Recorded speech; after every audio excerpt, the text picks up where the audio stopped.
Hi guys, welcome to this amazing video. So I am introducing a new segment called a friend's tag, and I am doing it with my best friend, my sister, and you're going to see what we have prepared for you. So stay tuned as we shoot this episode.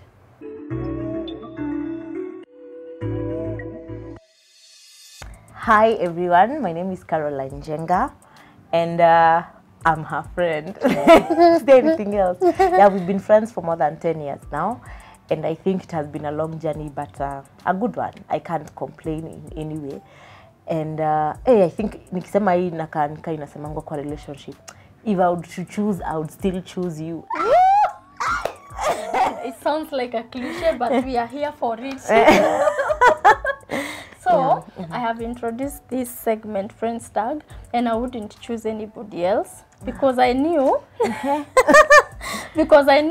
with the many years we have known each other, my lessons will not be like your lessons. And the topic of today, we are saying the lessons we have learned in our 20s. Yeah. It's to say that we are in our... No, we are not young. We are and not we are okay. young, not old, we are there. Yeah. So there are different lessons that we have learned in our 20s, and maybe I'll give you the chance to start. Which is that one lesson top that you have learned in your 20s? Especially the younger me, when I was in my early 20s, 22, I was focused on what I was studying, and I knew by the time I'm done na shule, I'll definitely go and start, probably, I did radio production, and I knew by then, after that, I'll be one major and very serious and senior producer. Yeah. So what I have learned now is that not everything you study in school is actually what you will be doing in future. True. So life comes in a different way, life changes, and sometimes even things don't always work the way you expected. Yeah. So that one is one major lesson I've learned, that it's not always how you expected things. Sometimes you have to adjust and readjust. Well, for me, what I have learned is that life has seasons. It has seasons because when I was entering college, that is when now I turned into my 20s. You know, that time there's nothing much I'm thinking of. It's only school. I'm asking for maybe money from home. There's nothing much, you see. So there's nothing that I'm thinking of. It's about how we will go for retreats. In my first year, I was thinking about how somebody will show me a place I had in high school. I asked somebody, Uhuru Park ni wapi, and then they will show me. I know I look kept together, but that is where I'm coming from. You are longing to go to Uhuru Park. And then now you finish college, you are determined to look for a job, and you know now because we have finished, I am going to Royal Media. And then now that's where it dawns to you, oh, this is another season, and this season doesn't mean I'll have to take that route. And I have learned that I have learned to accept seasons and the way they come, because there are times when the life was going high and it was looking all rosy, and then there are times when life has gone low, and that way I have learned how to build my emotions and to mature, to know when to maintain my anger and my happiness. So I have learned in my 20s that life has seasons, and it is for me to learn how to stay in that season in peace and soberness. It's not easy. It's not easy. Very hard. Yeah. Also, respecting your parent should be the first thing that you run for. Yes. Or run to. Because these are our rescue, whatever. They're the people who have helped us all along. Yeah. Then, I didn't know. I just knew I'm raised by one parent. Okay. So I knew like my mother she's there because she's my mother. I didn't know that there's a time she will be the only source of help I have. The not confidence. Even financially. Yani, I'm not even thinking financially. I'm thinking of that friend you'd run to. Yeah. And if it were not for the respect I owe her and the respect I've given her, there are things I don't think I would confide in her, because I would feel mbona nimwambie, or why should I? But especially when sasa life imeenda, you have lost jobs, you have lost relationships. She's always there. She's one person who you'd run to, because I've realized just respecting them, they always speak blessings. Yeah, it's true. And I'm sorry if I get spiritual, but it's very true. Our parents will always, they're the ones who are holding our blessings. So if you just disrespect them, just know you are not doing yourself justice, and you will have a longer route to take. It's true, because by the time unafika uko ma-30s that you're trying to reconcile with them, you're wondering, is it family, is it friends, is it my own life, or is it parents? So the early you do it, it will be so easy for you that even when you're getting into those other things, the same you hit 30 and you're already starting your family, or when you're starting your family, they'll be your friends. Like if you have built your relationship with your parent, then imagine I get into motherhood or fatherhood, the first thing I'll do is my probably if you call your dad and tell him, hey, dad, mimi nimepata a son, you know, and they will guide you. It's the best thing. For me, something else I have learned is I come first. Ooh, and I have learned it because imagine even the word says that love your neighbor as you love yourself, but we are always doing the opposite. You love others, then you love yourself later, and you cannot pour from an empty cup. Okay. You see? So all along I've been doing people pleasing, but with the time I learned, wait a minute, I cannot expect somebody, even if it's a boyfriend or a friend, to love me and yet I don't love myself. I don't expect them to know me and yet I don't know myself. I don't even have my own identity. You see? So I come first. Am I happy first? If I am happy, I'll make other people happy. If I love myself, I am able to love other people. And you won't hurt anyone. You won't hurt anyone. And you'll also not hurt when people are not doing according to what you expected, because you love yourself enough. Of which I think I'm still work in progress. But I have learned, because there's a way, I don't know, in your 20s, you try to fit in everywhere. So people are doing this, let me do so that I'll fit in and not look like I'm alone. You see? So when I love myself first, I am able to reciprocate it to other people. Even now that I have children, I'm able to reciprocate it to my children. But if I don't love myself, I'll be like, hey, these kids are getting too much and me, I don't have anything. And you can even get jealous of your own children if you're not, Oh God, that one's a deep one. Sasa, another one, ni go for it, do it. Do whatever you feel like you want to do. If you feel like you want to start a business, start that business. If you feel like this time round, by the way, let me explore. Explore, but explore ukiwa smart sana, knowing what exactly you're looking for. Don't start thinking ati by the time na hit 13 ndakuwa nataka kujui kuanza biz at that time. No. Start as early as now. Just try anything and accept whatever you get. Like tuseme, most of the times you want to be a superstar. It's a very good thing. I know you might be talented and you want to be a superstar. But the problem comes in when you, I think those are 2 points, but why? That's how I can combine them. Like, you want to be something. No, in a case where tuseme kama ni acting, you want to be like a certain person. I want to be Lupita. I want to, like, the next minute I in the auditions, I want them to pick me, and when they pick me, I want them to give me a main role. A major role and pay me well. Unasahau, like, you just came. there is time for you to learn, and there's time for you to explore, even knowing, as you're knowing yourself, like you just said, now I am now that one. I learn. And as I'm learning, I accept anything. Ukitu a place ulipwe thou, take it. Did you have it? No. But because you don't have responsibilities, you're probably not paying rent. You're probably not, you have not so much careers, responsibilities, and the only thing you can do is just find that thing that you can do. Do as many things as you can, and whichever works, stick nayo. Wow. Yeah, it's true. Something else I have learned, build your confidence. Confidence is something that people underrate. Do you know there are times you'll go, maybe it's a simple interview, but already because you're not confident in yourself, you will fail because of that thing. Now, in this confidence, you start getting anxious. You're already judging yourself. So by the time you are there, and it's because, again, you don't know your identity. And it's really bad. It's bad. Like kahio, like, hey, kujipea confidence ni muhimu and self-esteem. In my 20s, especially very early 20s, I was doing poetry. In my poetry, you'd notice that nowadays I don't. Surprisingly, I don't. I used to have lisp. So I would say, pretenders, pretenders. After I watch, people look at me, more than 10 people tell me, hey, you unakuwaga lisp.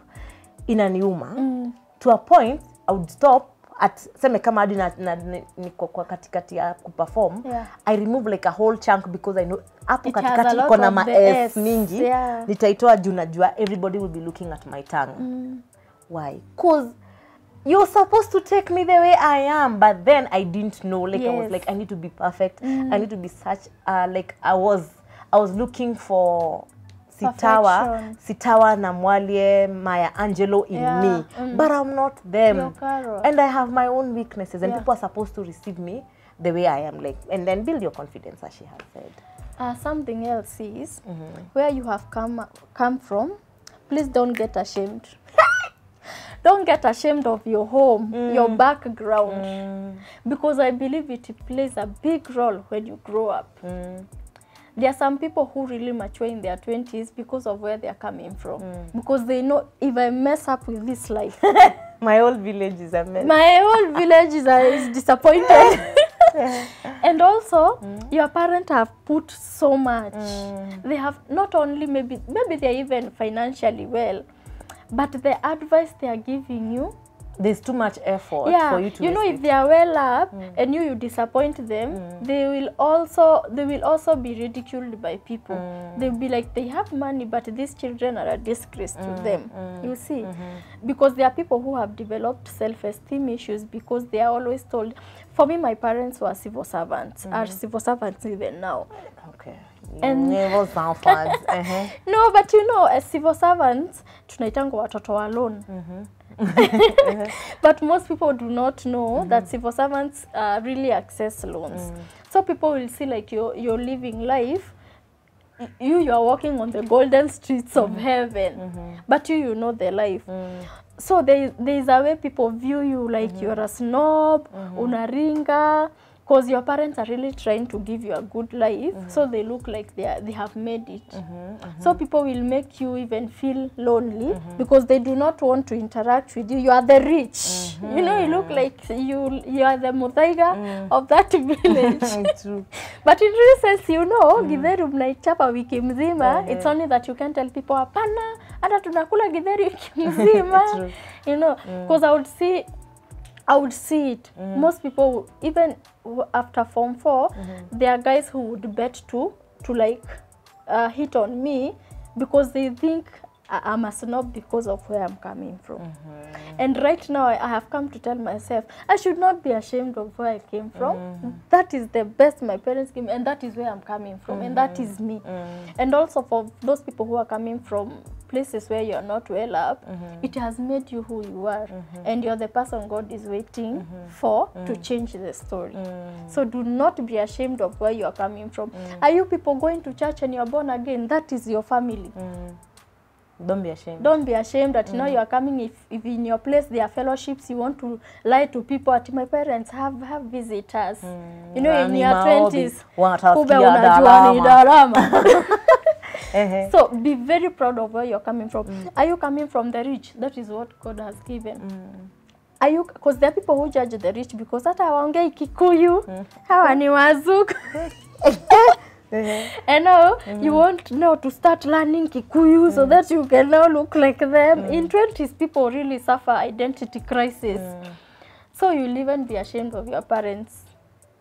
God forbid. Just because umetoka Karen. Me, if you are coming from Karen, speak the English. If you are coming from Muranga like me, and the Kikuyu is what you have, walk with it. And I think that's something we will actually make it easy for our kids.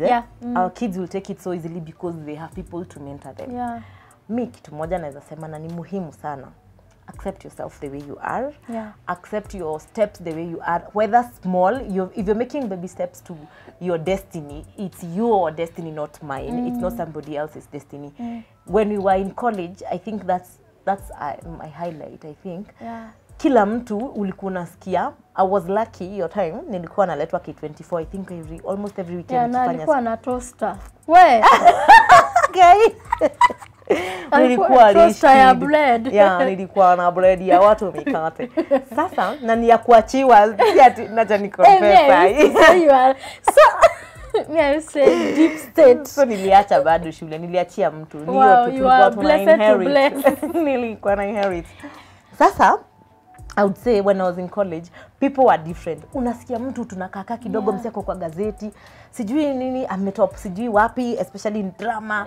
And you're like, where am I going wrong? We're in the same school, we are studying the same thing, it's kila mtu anafanya communication. Where am I going wrong? Hey, it is my journey, not your journey. And that's the same thing I would tell everyone. I don't care what you're doing, I don't care what course you've taken, I don't care kama nimeenda kole ama niko home. It is my journey.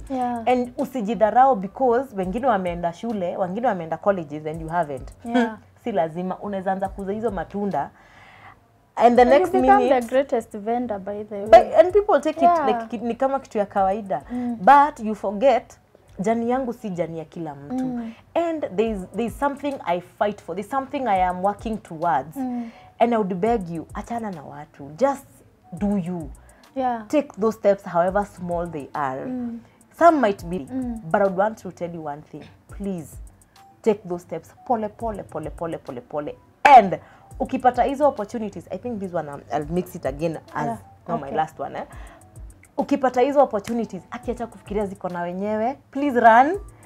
Some of us were ignoring opportunities because you're thinking, huyo mtu ananitaka. And you didn't even face them, you didn't even ask for anything. Kai, those are things I usually say, what was I even thinking? But if an opportunity comes, grab it. Utenda kulania huko mbele. If somebody comes, lakini sisemi, well, zenye unajua utenda kuharasika or anything. Do not. Na usinyamaze. If anything bad happens to you, don't be quiet. Just speak it out. Say it, let everyone know that if at all if you go to a certain company, that certain person did this to me, don't be quiet because that thing will eat you for the rest of your life. It's true. Something else I'd say, and I think this really eats a lot of people. Have your own stand, especially if you are born again. We have I don't know, it's because you are young and you feel like maybe because you're born again and people have the life of the party, you are missing out and you look uncool.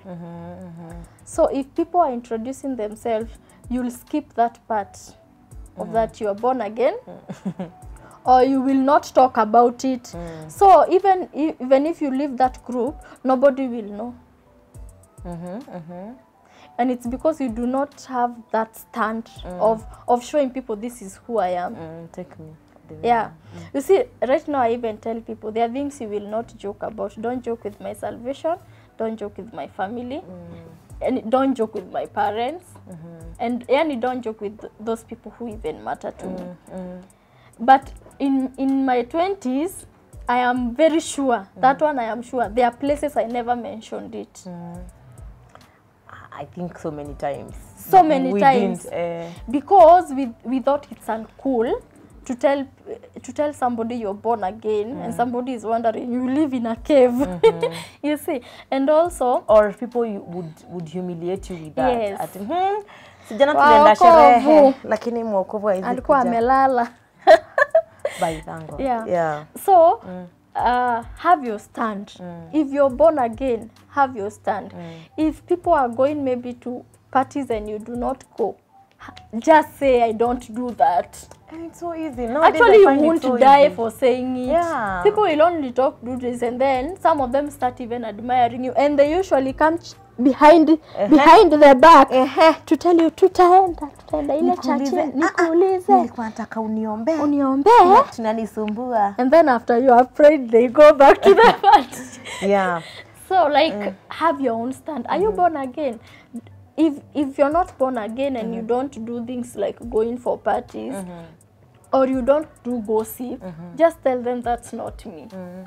That way you are able to survive so many tides because if you do not have a stand, it's easy for you to just go anywhere. People are going to town, you are going to town. You don't even know why people are going to town. People are wearing crop. Are you wearing crop top? We wear. Oh, top is not.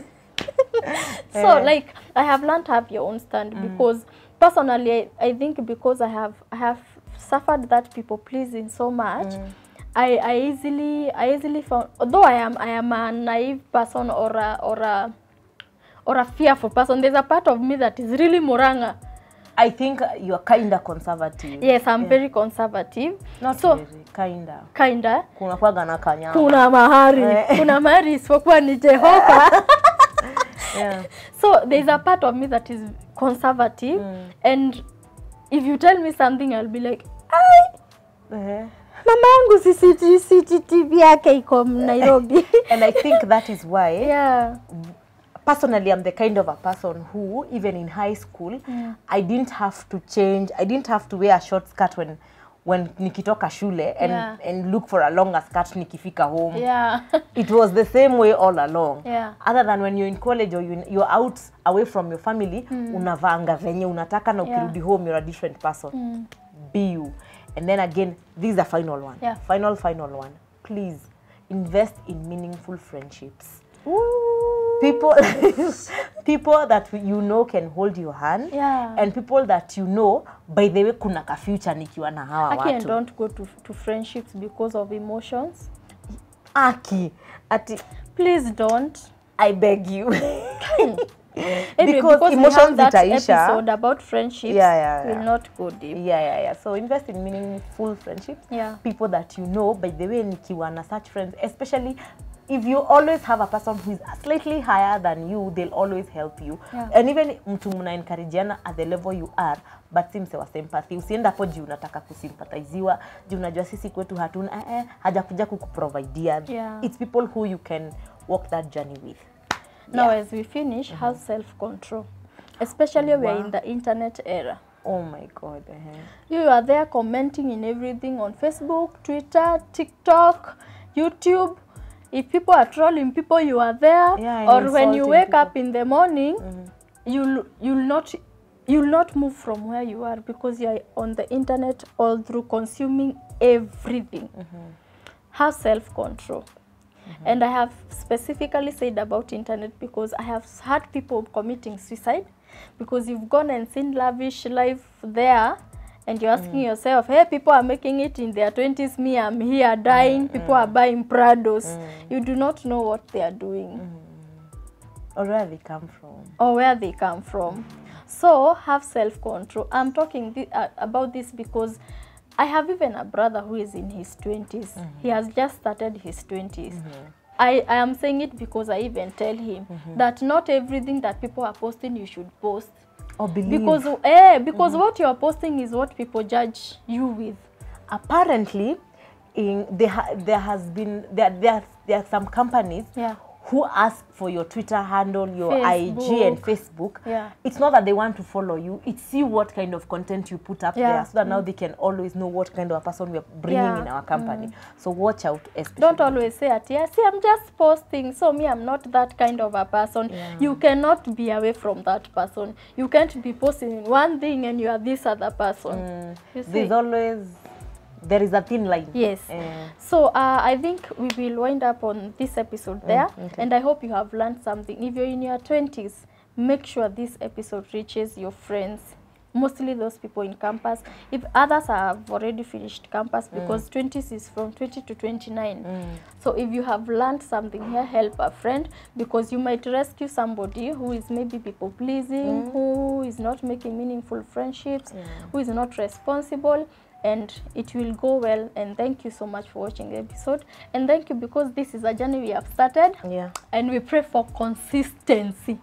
Yeah. Yes, please remember to share with your friends as Yeah. much as possible. It's not a big job. Ati hatujakwambia uchukue jebe ukarime. It's free. Hiyo option ya share unaweza copy and then copy to your friends and even in your status. Share with your friends and share with people. Probably you'll help somebody out there who needs to know something and it will help them. Yeah, and also not just anyone in their 20s. You might have watched and you're a parent and or you're a sibling to a 20-year-old, or just help them. Just share with them and it will really help. Thank you so much for watching. This is Shine with Njoki Kamanja Kethi. Remember, I always say you're the light and you can shine. Shine with Njoki Kamanja Kethi.